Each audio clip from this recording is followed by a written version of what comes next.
Assalamualaikum warahmatullahi wabarakatuh. Perkenalkan, nama saya Delima Nurjayati Fajrin dengan nomor NIM 11820666023. Di sini saya akan menjelaskan materi tentang struktur dan metabolisme protein.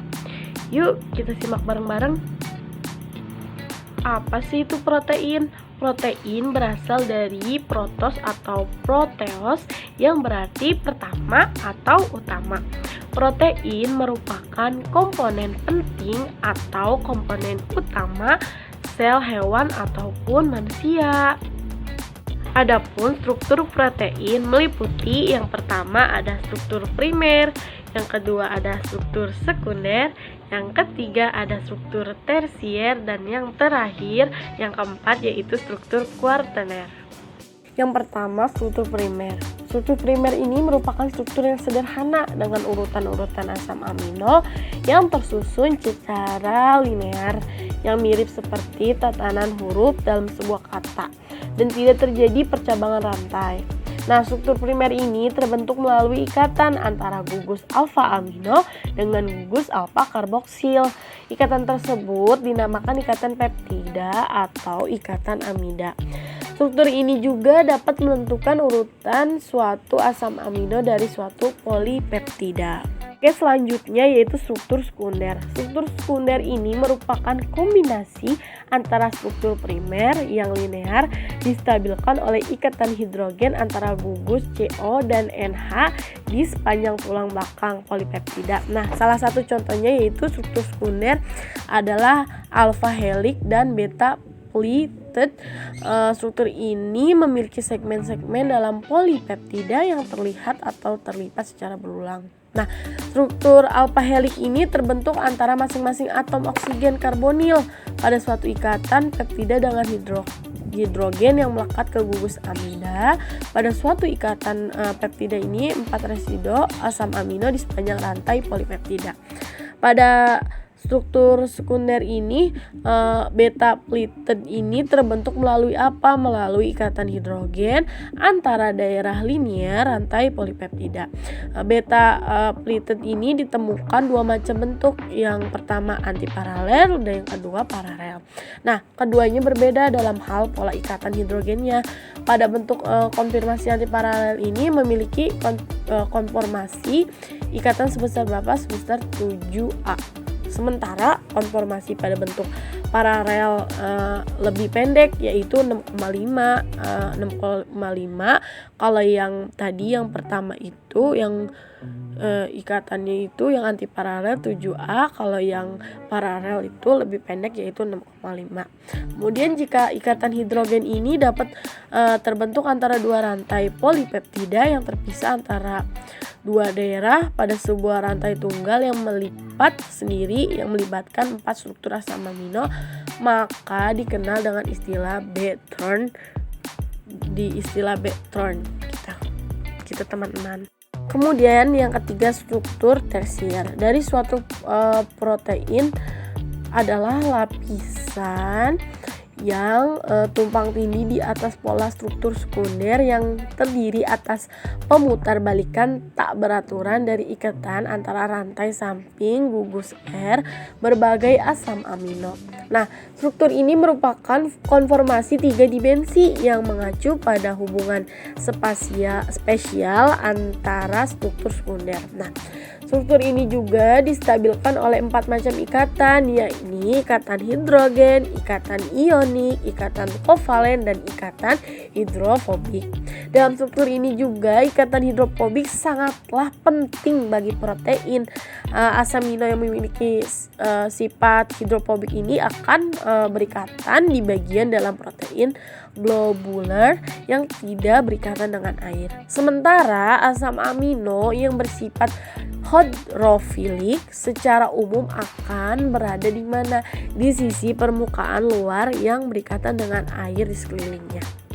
Oke, yang terakhir yaitu struktur struktur kuaterner adalah gambaran dari pengaturan subunit atau promoter protein dalam ruang. Struktur ini memiliki 2 atau lebih dari subunit protein dengan struktur tersier yang akan membentuk protein kompleks yang fungsional gitu. Jadi ikatan yang berperan dalam struktur ini adalah ikatan non kovalen, yakni interaksi elektrostatis hidrogen dan hidrofobik. Protein dengan struktur kuaterner ini sering disebut juga dengan protein multimerik. Jika protein yang tersusun dari 2 subunit ini disebut dengan protein dimerik, dan jika tersusun dari 4 subunit ini disebut dengan protein tetramerik. Apa sih itu metabolisme? Metabolisme adalah proses pengolahan zat gizi makanan yang telah diserap oleh tubuh untuk apa? Untuk diubah menjadi energi. Kemudian energi yang terbentuk selanjutnya digunakan untuk menunjang segala fungsi tubuh, dari bernafas, berpikir, bertumbuh, hingga setiap pergerakan untuk melakukan berbagai aktivitas sehari-hari. Metabolisme memiliki 2 jalur. Yang pertama ada jalur sintesis atau biasa kita kenal dengan jalur anabolisme atau energi, yaitu proses penggabungan molekul-molekul kecil menjadi makromolekul yang lebih kompleks. Proses ini memerlukan energi yang disuplai dari hidrolisis ATP.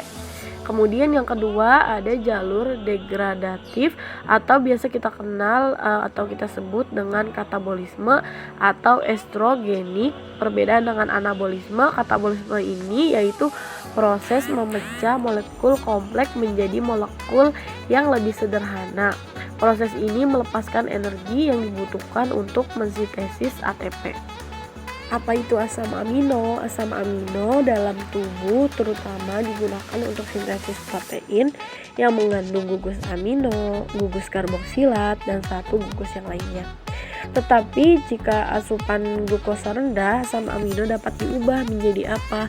Menjadi glukosa melalui jalur yang disebut gluconeogenesis, yaitu pembentukan glukosa baru dari prekursor dan karbohidrat. Dan proporsi protein sebagai sumber energi dalam diet yang dianjurkan adalah sebanyak atau sebesar 15%. Teman, seperti yang kita tahu bahwa proses gluconeogenesis ini adalah proses sintesis protein dari prekursor non-karbohidrat, di mana dalam proses ini asam amino merupakan sumber yang utama untuk glukosa. Tetapi gliserol dari trigliserida juga dapat digunakan. Nah, gluconeogenesis ini dan glycogenolysis penting untuk apa? Untuk membackup sumber glukosa pada saat puasa. Hal ini dikarenakan pada suatu organisme termasuk manusia, jumlah glukosa dalam tubuh itu sangat kurang, bahkan bisa habis ketika kita melakukan aktivitas yang berat, dan juga ketika cadangan karbohidrat dalam tubuh itu tidak mencukupi, sehingga energi dalam tubuh itu juga tidak tercukupi gitu. Tetapi di sisi lain teman-teman, kalau manusia itu mengalami kelebihan glukosa dalam tubuhnya bisa menyebabkan salah satu penyakit, yaitu kencing manis. Nah, kencing manis ini juga sangat bahaya apabila terjadi terus-menerus. Hal yang paling fatal sih dari proses ini adanya hipoglikemia, di mana terjadinya disfungsi otak, di mana seseorang ini bisa koma, bahkan menyebabkan kematian. Begitu teman-teman. Selanjutnya ada asam amino, di mana asam amino ini dibagi menjadi 2, yaitu asam amino esensial dan asam amino non esensial. Jadi teman-teman, asam amino esensial ini adalah asam amino yang tidak bisa diproduksi oleh tubuh kita sendiri. Nah, sehingga tubuh manusia itu memerlukan makanan yang mengandung asam amino esensial untuk memenuhi kebutuhan tubuhnya. Nah, kemudian makanan-makanan itu adalah makanan yang mengandung lisin, triptofan, histidin, pilanin, leusin, dan sebagainya yang termasuk ke dalam asam amino esensial. Berbanding dengan asam amino non esensial ini, asam amino non esensial ini adalah asam amino yang bisa diproduksi oleh tubuh kita sendiri. Kalau tadi itu yang asam amino esensial itu tidak bisa diproduksi oleh tubuh kita sendiri, dan asam amino yang non esensial ini bisa diproduksi oleh tubuh kita sendiri. Yaitu ada apa aja sih? Ada glisin, ada alamin, ada serin, dan sebagainya. Selanjutnya ada asam amino dalam darah. Jumlah asam amino dalam darah ini tergantung jumlah yang diterima dan jumlah yang digunakan. Proses absorpsinya ini asam amino dalam dinding usus adalah proses transport aktif yang memerlukan energi. Selain itu, tubuh manusia juga memerlukan asam amino dalam darah berasal dari absorpsi, penguraian, sintesis protein dalam sel, dan juga sintesis asam amino dalam sel.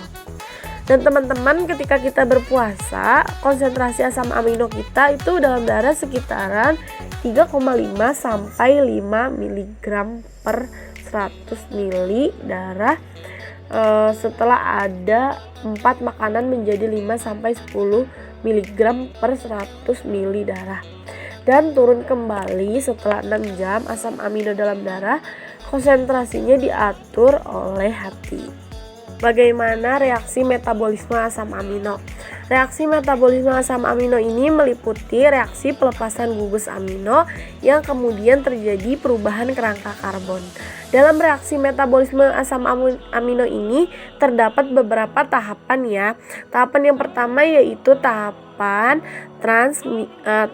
transaminasi, di mana pada tahapan ini terjadi proses katabolisme asam amino yang berupa pemindahan gugus amino dari suatu asam amino ke